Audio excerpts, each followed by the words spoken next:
So another one that I get asked a lot about is dry scalp and what to do about it.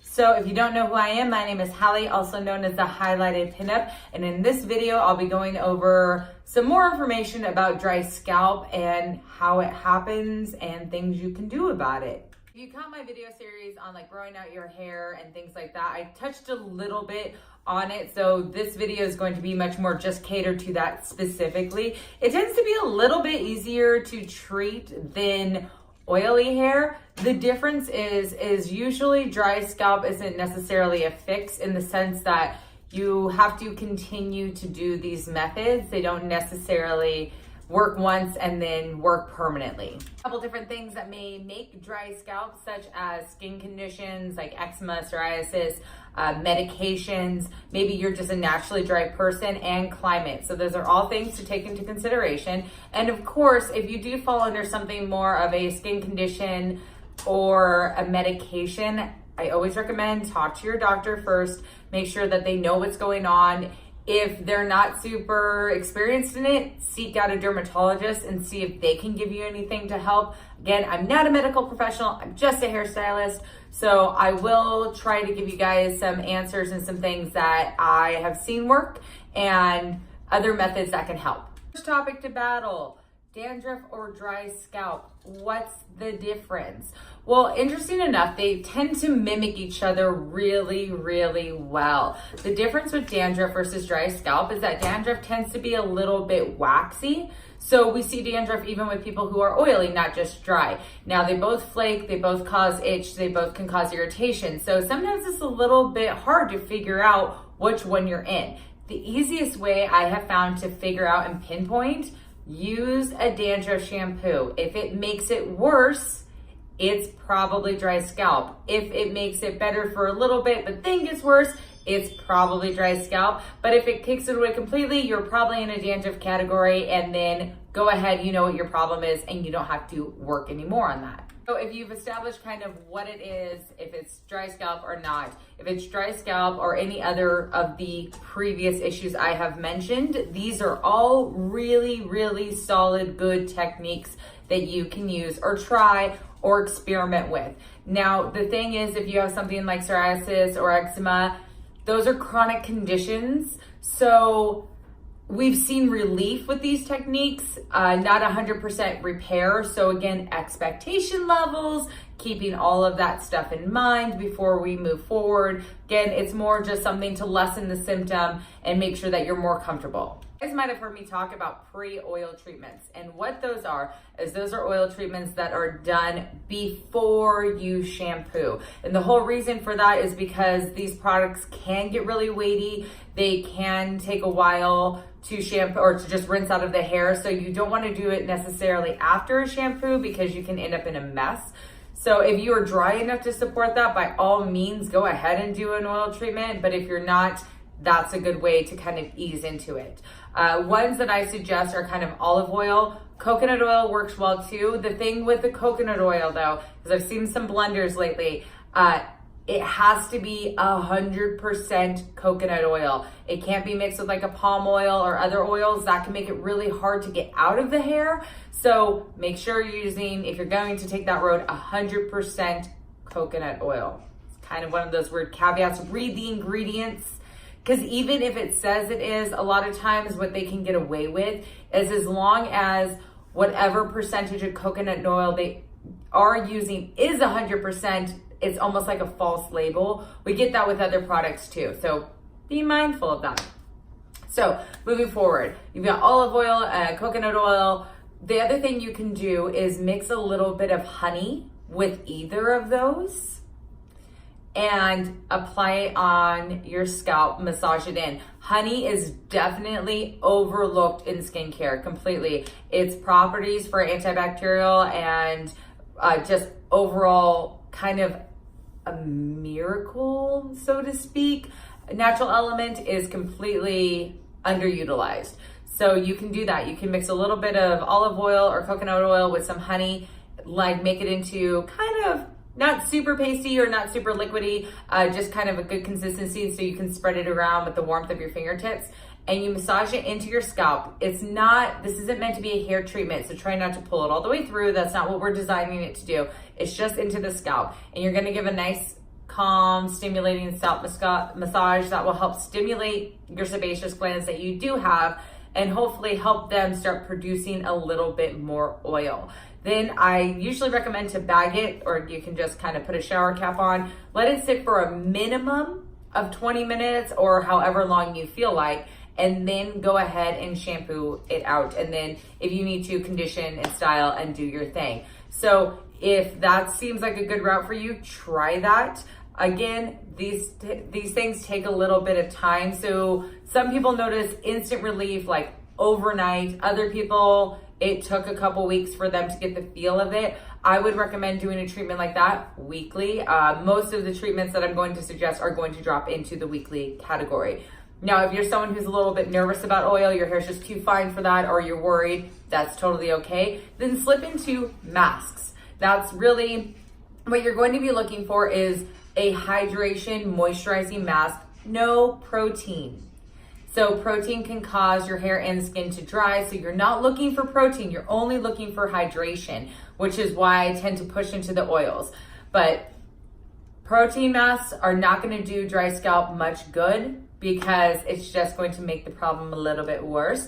A mask that I've been kind of recommending to people that you can pick up is the Amika. It's an intense hydration one. That one's nice because it's not too heavy. When you start getting into the realms of like Kerastase, which everyone knows that I love, those masks are really, really thick and aren't necessarily designed to be on scalp use unless you're dealing with the chronologies. So that's something to play around with. Again, I'm not really concerned about price point in these as much as I'm worried about you guys finding the best ingredient that's going to work well for you. So with that as well, try to avoid things that are overly fragranced or overly scented. If they have their natural smells, that's fine. But really, you're going to be looking for things that are super gentle. The concept here is to start using your hair care products as if they were a type of lotion. So that is a little bit of a struggle from time to time to kind of figure that out. The other thing that will happen is if you pull these products too far down on your hair shaft, you'll end up getting really oily, almost in like this midsection. So again, try to make sure that you're really just focusing on the scalp. When I'm teaching people like proper shampooing techniques and things like that, a lot of times if they have a really hard time with that, I have them actually flip their head over to apply. So as long as it's just kind of on your fingers and you're not just trying to like throw it up against gravity, you'll be able to get your hair almost out of the way and really just focus on that scalp. That's the big thing, is you're trying to stimulate the sebaceous glands, trying to get them to work.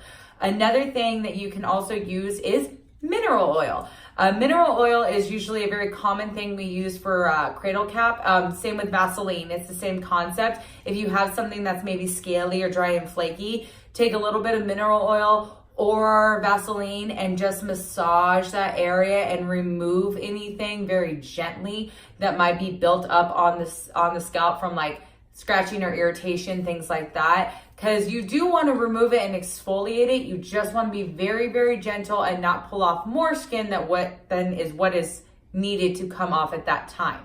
Now on to kind of our shampooing products. So the big four, I talk about that a lot. That would be panthenol, silicone, sulfate, and fragrance.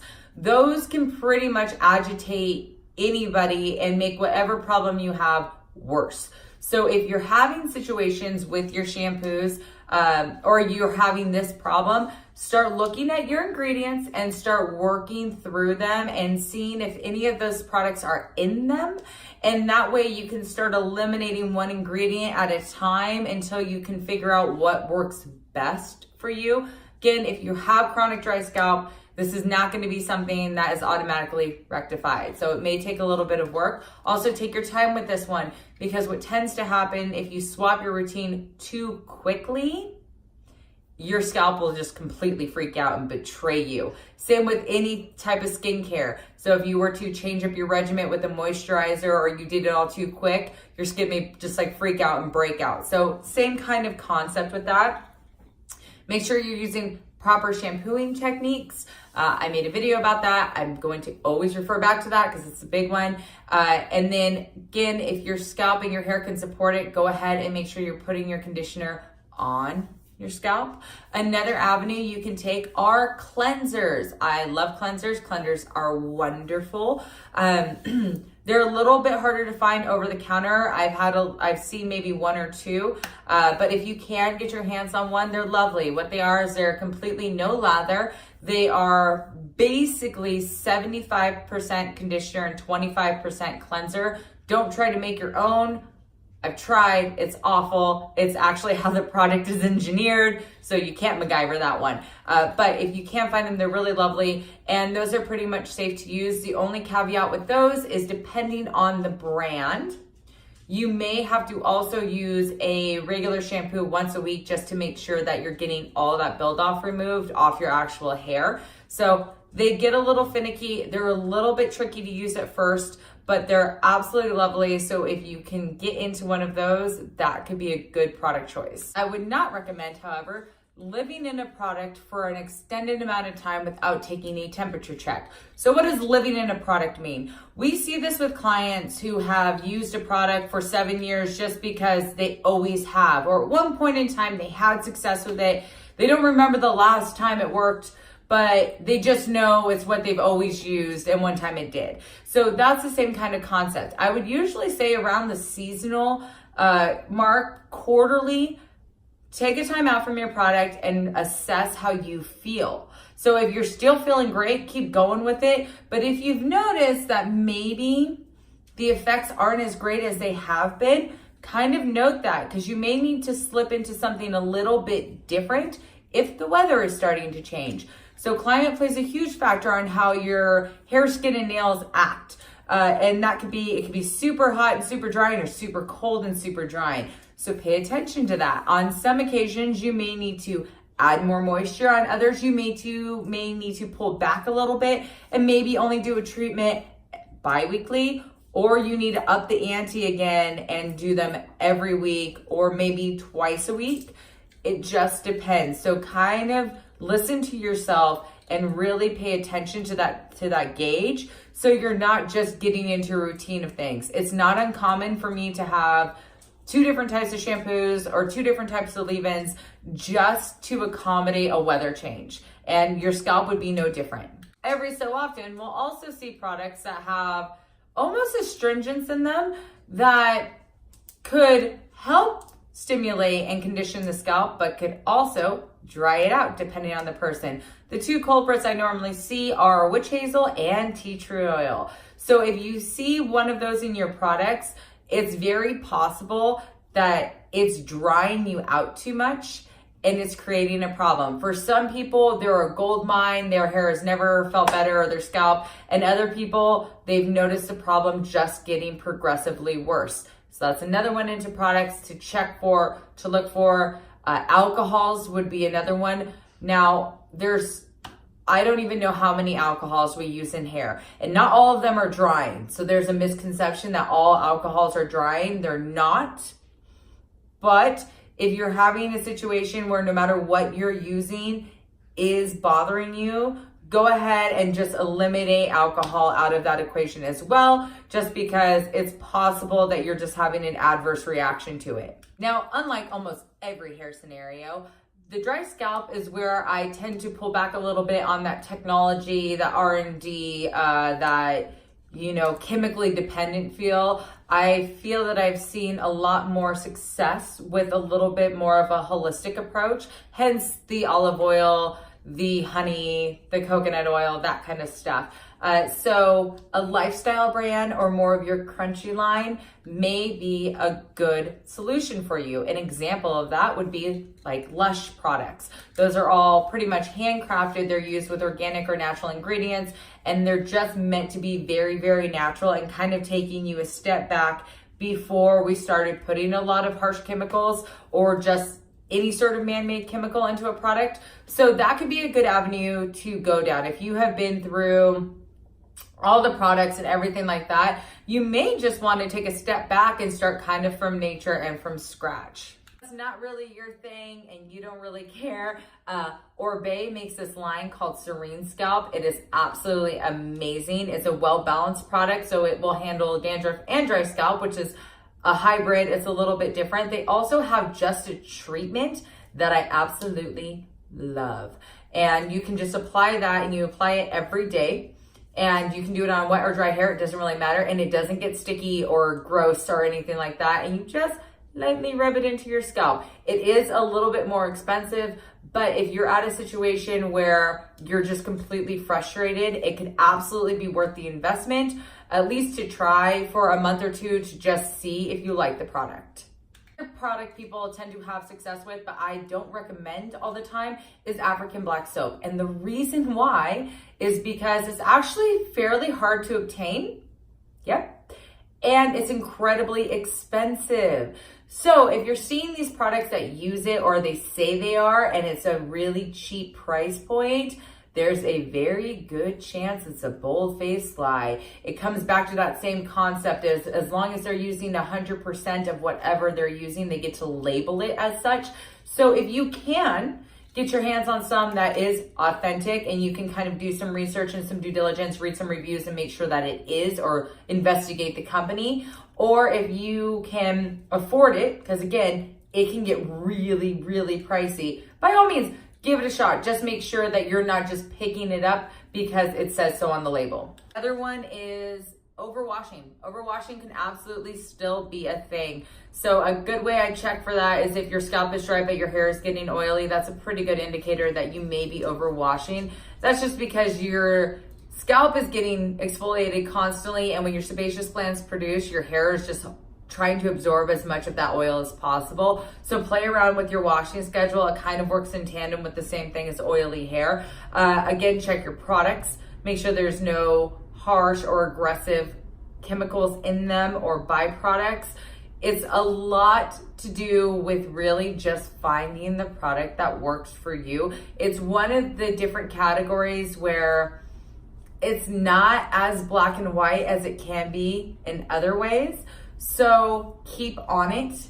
Keep in mind, if it is a chronic condition, if you've been battling this for a long time, or perhaps you've started battling it if you've moved to a new location, you now know that that's probably climate related. And as a result, you will be constantly battling that unless your skin kind of evens out. Sometimes it does, sometimes it doesn't. This might need to go without being said, but I'm gonna say it anyways. No hot water whatsoever. I'm not usually very firm on the water approach. Tepid water is okay, cool water, but when you're dealing with dry scalp, you really want to kind of get as cool as you can stand. Anytime you're using warm water, it's really just going to agitate your skin and dry it out. The other one with that is if you are on, let's say, a well, or you have hard water, you may either want to get a water filter, or if it gets really, really bad, shampoo with distilled water. And I know that sounds like such a pain, but it's one of those things that if it helps you, then it's totally worth the struggle. So those are all little tips and tricks for that. I think that pretty much wraps up dry scalp. It's an easier problem to treat in the sense that the options are a little bit smaller in scope, but it's more difficult because it's not something that necessarily just goes away over time. It's usually something that you're going to always be on top of. So be mindful of that. Make sure that you understand that should be your expectation level moving forward. I think that's about it. So of course, as always, if you have a stylist that you love or you find one, listen to them, let them guide you, not some rando on the internet. Me. And as always, you can leave your questions here or on TikTok, and I will do my best to find them and then do my best to answer them.